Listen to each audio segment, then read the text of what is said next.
માં પકડાયેલા રખડતા પશુઓના છાણમાંથી બાયોગેસ ઉત્પન્ન કરવામાં આવશે।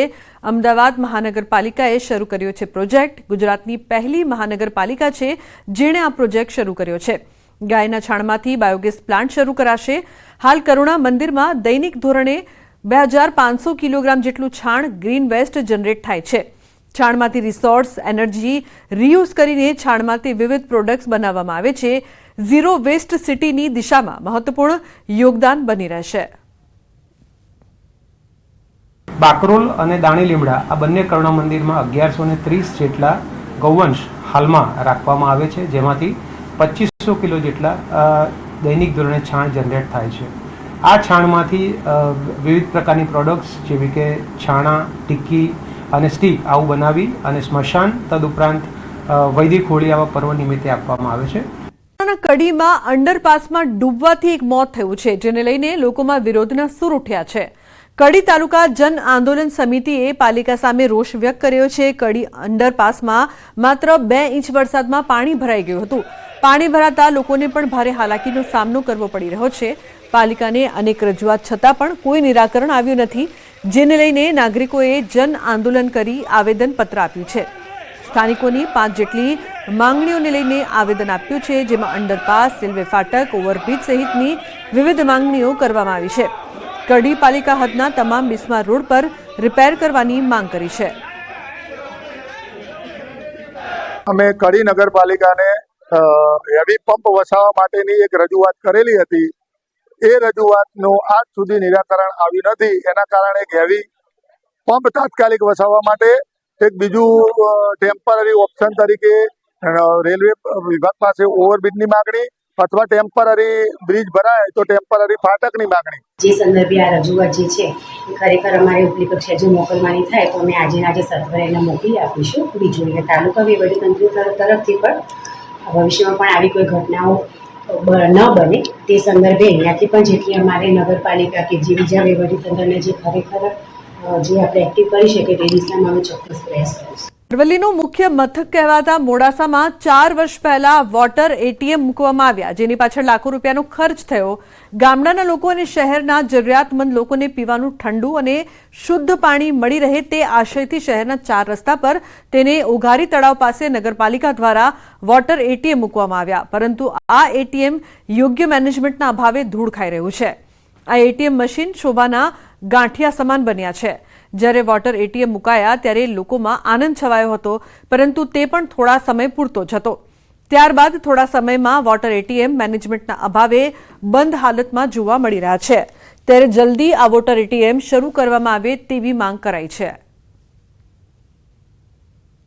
મોડાસા નગરપાલિકાએ વોટર એટીએમ ઊભા કર્યા, લગભગ 2 વર્ષ થઈ ગયા। તો લોકોના જે પૈસે જે આ બધું વસ્તુ બનાવવામાં આવી રહી છે પણ એનો ઉપયોગ તો થતો નહીં। 2 વર્ષ થઈ ગયા પણ હજી સુધી એટીએમમાં પાણી આવ્યું નથી। તો લોકોને 1 રૂપિયામાં જો ઠંડુ પાણી મળતું હોય તો આજે 20-20 રૂપિયાની બોટલ લઈને પીવી પડતી હોય છે। તો ગવર્મેન્ટના નગરપાલિકાના આ જે તે પૈસે ખર્ચો કરીને ઊભું કરવામાં આવે છે ખરું, પણ એનો ઉપયોગ થતો નથી। મોડાસા નગરપાલિકા દ્વારા અગાઉ 4 વર્ષ પહેલાં પાણીના 2 વોટર એટીએમ જે લગાવવામાં આવેલા હતા, એની અંદર ટેકનિકલ કારણોસર છેલ્લા 1 વીકથી પાણીના કુલિંગની સિસ્ટમ બગડેલ હોય એ તાત્કાલિક રિપેરિંગ કરવાની નગરપાલિકાએ કાર્યવાહી શરૂ કરેલ છે। ગાંધીનગર ખાતેથી મુખ્યમંત્રીના હસ્તે મહત્વના 2 પોર્ટલ લોન્ચ કરવામાં આવ્યા છે। આ કાર્યક્રમમાં સીએમ ભૂપેન્દ્ર પટેલ અને ગૃહરાજ્યમંત્રી હર્ષ સંઘવી ઉપસ્થિત રહ્યા હતા। સીએમએ આઈ પ્રગતિ નામનું પોર્ટલ, તેરા તુજકો અર્પણ સાયબર પોર્ટલ લોન્ચ કર્યું। આઈ પ્રગતિ પોર્ટલમાં દરેક પોલીસ સ્ટેશનમાં કોઈ વ્યક્તિએ કરેલી ફરિયાદની પ્રગતિ કેટલી થઈ તેની માહિતી મળશે।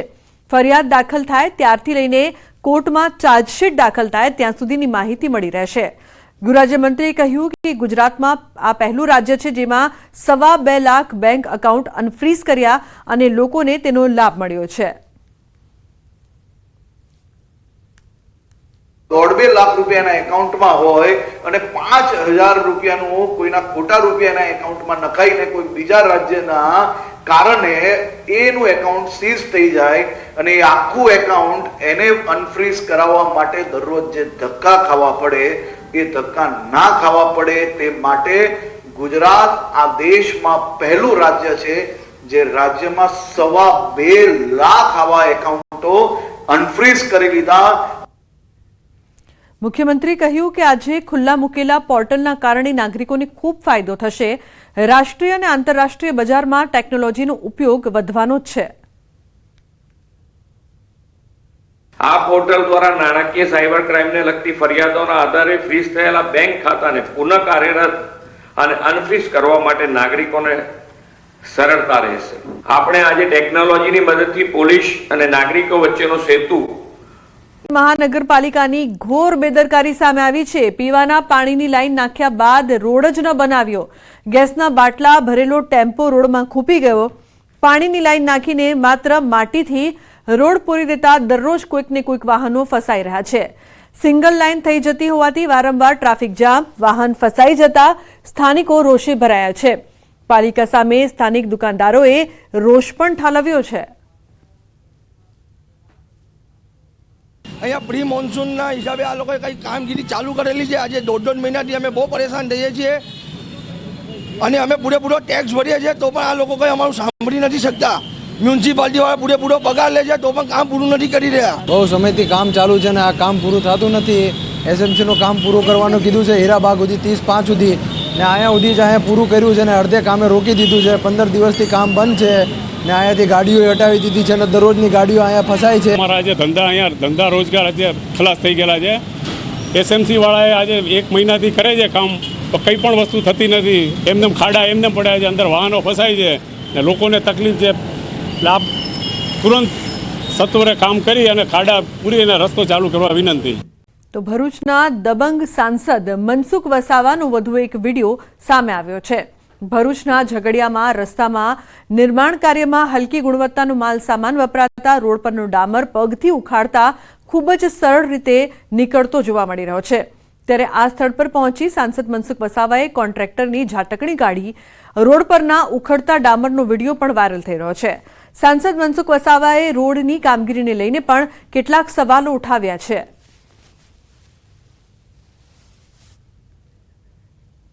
રાજકોટમાં કેન્સર હોસ્પિટલની નર્સ ચોલા પટેલની હત્યાના કેસમાં ધરપકડ. યુનિવર્સિટી પોલીસે કાનજી વાંજાની ધરપકડ કરી છે. મંગળવારે કાનજી દુષ્કર્મના ઈરાદે નર્સના ઘરમાં ઘૂસ્યો હતો. નર્સે પ્રતિકાર કરતા કાનજીએ છરીના ઘા ઝીકીને હત્યા કરી હતી. આરોપી કાનજી 2 સંતાનોનો પિતા છે. પોલીસ આજે આરોપીને કોર્ટમાં રજૂ કરશે. તો સુરેન્દ્રનગરના પાટડી સહકારી વેચાણ સંઘ દ્વારા ખાતરની ખરીદીમાં ફરજિયાત નેનો યુરિયા બોટલ લેવાની ફરજ પાડવામાં આવી રહી છે, જેનો ખેડૂતો વિરોધ કરી રહ્યા છે. નેનો યુરિયા બોટલ લેશો તો જ ખાતર મળશે તેવું સંઘના કર્મચારીઓ દ્વારા કહેવામાં આવતું હોવાનો ખેડૂતો આક્ષેપ કરી રહ્યા છે. પાટડી ખરીદી વેચાણ સંઘ દ્વારા મનમાની ચલાવવામાં આવી રહી છે તેવું ખેડૂતો રટણ કરી રહ્યા છે. તો ખેડૂતોએ નેનો યુરિયાની બોટલ લેવાનું ના પાડતા તેમને કલાકો સુધી બેસાડી રાખવામાં આવે છે તેવો પણ આક્ષેપ છે. પોતાના માટે અમે બીજા 4 ખેડૂતો ડીઓપી ખાતર લેવા માટે અહીંયા સંઘમાં આવ્યા છે. ત્યારે અહીંના મેનેજર એવું કહે છે કે ડીઓપી ખાતરની સાથે તમારે ફરજિયાત એક ઇફકો ડીઓપીની બોટલ લેવી પડે છે. તો અમારી રજૂઆત એવી છે કે ભાઈ આ બોટલ અમારે જોઈતી નથી. તો એ લોકો એવું કહે છે કે અમને ઉપરથી ડીલરો ફરજિયાત બોટલો આપે છે એટલે તમારે લેવી જ પડશે. તો અમે કીધું બોટલ લેવી નથી, છતાંય આ લોકો પ્રેશર કરે છે કે બોટલ વગર તમને ડીઓપી ખાતર મળશે નહીં. પાણીની પારાયણ મામલે દેખાવ થઈ રહ્યા છે. ધારાસભ્ય કેયુ રોકડિયાના વિસ્તારમાં જ પાણીનો કકડાટ. જય ગણેશનગર, શિવશક્તિ, જય અંબે સહિતની સોસાયટીઓમાં દૂષિત પાણી આવવાની રાવ છે. દૂષિત પાણીથી કંટાળેલા સ્થાનિકોએ માટલા ફોડીને દેખાવો કર્યા છે. ઢોલ નગારા વગાડી તંત્રને જગાવવા પ્રયાસો કર્યા છે. સ્થાનિકોએ કહ્યું છે કે અમે ધારાસભ્ય કે કોર્પોરેટરને ક્યારે જોયા નથી. વોર્ડ ઓફિસવાળા છેલ્લા 1 વર્ષથી ધક્કા ખવડાવે છે. વડોદરા શહેરના ગોરવા વિસ્તારના લોકોને પીવાનું શુદ્ધ પાણી નથી મળતું. એના કારણે લોકો જે છે તે અકળાયા છે અને દ્રશ્યો જોઈ શકાય છે કે ઢોલ નગારા સાથે લોકો જે છે તે પોતાનો વિરોધ નોંધાવી રહ્યા છે. અને અહીંયા જે સ્થાનિક લોકો છે તેમના દ્વારા માટલા ફોડીને વિરોધ પ્રદર્શન જે છે તે કરવામાં આવ્યું હતું. ત્યારે સ્થાનિક લોકો એ હદે અકળાયા છે કે તેઓ વોટિંગ કરવાની ના પાડે છે અને પોતાના સ્થાનિક નેતા છે તેમને મળવાની પણ ના પાડે છે। ત્યારે સ્થાનિક લોકો સાથે વાત કરીશું અને જાણીશું। બેન, શું કહેશો, કેટલા સમયથી પીવાના પાણીની સમસ્યા છે અને શુદ્ધ પાણી માટે તડવડી રહ્યા છો? અમે 12 વર્ષથી અમે પાણી માટે પ્રોબ્લેમ છે। 12 વર્ષથી અમારે ચાલે છે આ। તો એવા નેતા શું કામ? અહીંયાથી ઓટો જ આવી જાય છે। વોટ માટે કોઈ નથી આવતું, ઓટો આવી જાય છે, ઓટોમાં ફેરવી દે છે અહીંયા બસ ગલીમાં। વોટ અમે લોકો આપી દઈએ છે, પણ વોટ માટે કોઈ અહીંયા જવાબદાર નથી। અહીંયા જે અમને પાણી ચોખ્ખું નથી મળી રહ્યું, ચોખ્ખું પાણી જોઈએ છે અમને, આ સમસ્યા છે અમને। પણ હવે તો ચૂંટણી બીજી પર પણ આવશે ને, ત્યારે અમારી જરૂર પડશે ને, ત્યારે અમે વોટ નહીં આપીએ। હા, અહીંયા કોઈને ઘૂસવા પણ નહીં દઈએ, વોટ પણ નહીં આપીએ અને અમે વેરો પણ નહીં ભરીએ। જ્યાં સુધી અમારી સમસ્યા દૂર નહીં થાય ત્યાં સુધી અમે વેરો કે વોટ કશું જ અમે આપીએ નહીં। અમને પાણીની સુવિધા જોઈએ બસ। બિલકુલ, તો એક બીજા બેન છે, એમના હાથમાં ગંદુ પાણી છે, તેમની સાથે વાત કરીશું। બેન, તમે શું કહેશો? હવે તો ઉંમર થઈ ગઈ છતાંય પીવાનું શુદ્ધ પાણી નથી મળતું, આ કેટલી તકલીફ થાય? ઘરમાં બાળકો પણ પાણી આવે છે, એમાં આટલું બધું ગંદુ અને ખરાબ પાણી આવે છે, આવું પાણી કોણ પી શકે? તમે વિચારો, બાળકો, ગરીબ, ઉંમરવાળા બધા કેટલા બીમાર થઈ ગયા છે એ ખબર પડતી નથી આ લોકોને। તો શું કરવાનું આના માટે?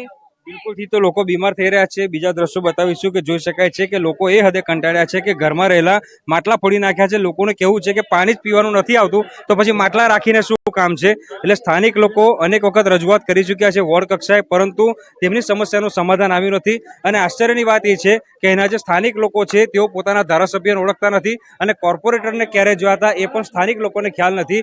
ત્યારે નાગરિકો કહી રહ્યા છે કે ભલે અત્યારે અમે પાણી માટે તડવડતા હોય, પરંતુ જ્યારે ચૂંટણી આવશે ત્યારે આ જ નેતાઓ જે છે તે વોટ માટે તડવડશે તે વાત નક્કી છે। નગરના નીલાવ ગામના એક જ પરિવારના 3 વ્યક્તિએ જાતિના બોગસ સર્ટિફિકેટના આધારે સરકારી નોકરી મેળવી હોવાનું સામે આવ્યું છે। વર્ષ 2003 થી વર્ષ 2012 સુધીના સમયગાળા દરમિયાન તબક્કાવાર જાતિ અંગેના ખોટા દસ્તાવેજો રજૂ કરીને જાતિનું ખોટું પ્રમાણપત્ર મેળવ્યું હતું અને ત્યારબાદ સરકારી નોકરી મેળવી લીધી હતી। આ મામલે વિશ્લેષણ સમિતિ ગાંધીનગર ખાતેથી તપાસ થઈ હતી।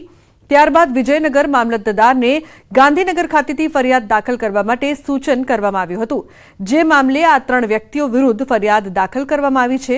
આ 3 વ્યક્તિઓ પૈકી પોલીસ કોન્સ્ટેબલ સોલંકી નરસિંહ ગુલાબસિંહ તેમજ સીઆરપીએફમાં નોકરી કરતા સોલંકી હિંમતસિંહ ગુલાબસિંહ અને અમદાવાદમાં લોકરક્ષક દળમાં નોકરી કરતા સોલંકી સુમિત્રાબેન ગુલાબસિંહ દ્વારા ખોટા દસ્તાવેજો રજૂ કરી જાતિ અંગેનું ખોટું પ્રમાણપત્ર મેળવી લેવાયું હતું। પોલીસ દ્વારા તેના દસ્તાવેજોની ચકાસણી કર્યા બાદ કાર્યવાહી હાથ ધરવામાં આવશે। હવે એ પ્રમાણપત્રો તો એમને જે તે વખતે આપણે એલસી ઉપરથી એલસી અને સ્થાનિક તલાટી કમ મંત્રીનો અભિપ્રાય અને કુટુંબીજનોના પ્રમાણપત્રો એલસી એ બધું એ વખતે રજૂ કરી અને એક પ્રમાણપત્ર લીધું 2007માં અને 2003માં અને 2013માં। સોલંકી હિંમતસિંહ ગુલાબસિંહ અને સોલંકી સુમિત્રાબાઈ ગુલાબસિંહ આ લોકો રહે છે નેલાવ વસાઈ વિજયનગરના વતની છે। એ લોકોએ અલગ અલગ સમયે 2003થી 2012 સુધી વિજયનગર મામલતદાર કચેરી ખાતે ખોટા ડોક્યુમેન્ટ્સને ખોટું જે આધાર પુરાવા રજૂ કરીને ત્યાં મામલતદાર કચેરીથી એસટીના સર્ટિફિકેટ પ્રાપ્ત કરેલા છે ને એના આધારે સરકારી નોકરીમાં અપ્લાય કરીને સરકારી નોકરી મેળવેલ છે। જે બાબતે જે ફરિયાદ 10 તારીખે